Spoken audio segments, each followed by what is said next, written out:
Alright hunters, listen in. You've got the power to destroy literally anything right now in the power of your hands. Well actually, your feet for that matter, and that's all thanks to the brand new exotic Star Eater Scales.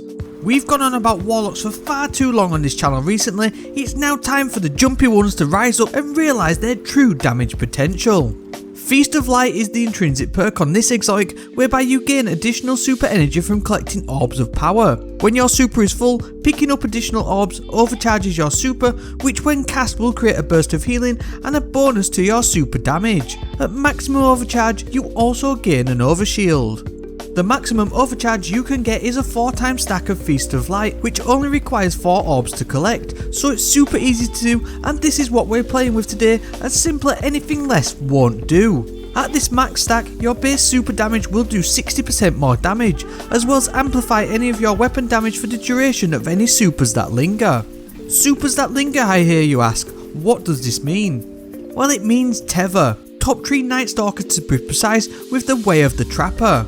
The Deadfall Shadow Shot Tether will allow your Tether to linger and last for longer, applying a debuff throughout. This debuff is amplified by the Star Eater Scales to be a 60% debuff and will now allow just you to benefit from the boosted damage for all of your weapons for the duration of the super. When combined with a Well of Radiance or Ward of Dawn bubble during a damage phase, it's one of the highest DPS setups available.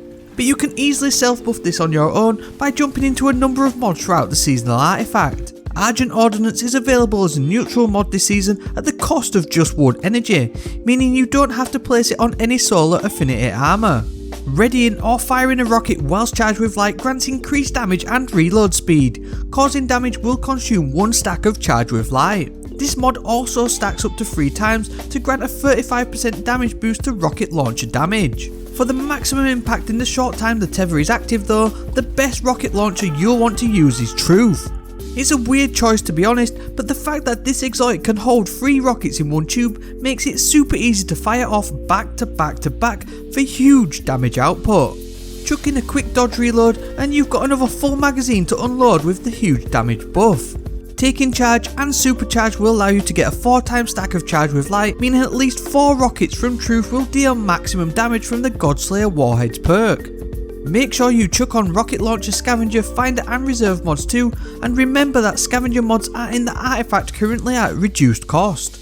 This build is super easy to set up, especially during damage phases like at Atheon in the new Vault of Glass raid. Grabbing orbs from either allies or your own masterwork weapons make it easy to rapidly charge your super and then overcharge it with the Feast of Light. Doing this build will make you probably store your super for boss damage more than normal, but given how incredibly potent it is, it totally makes sense.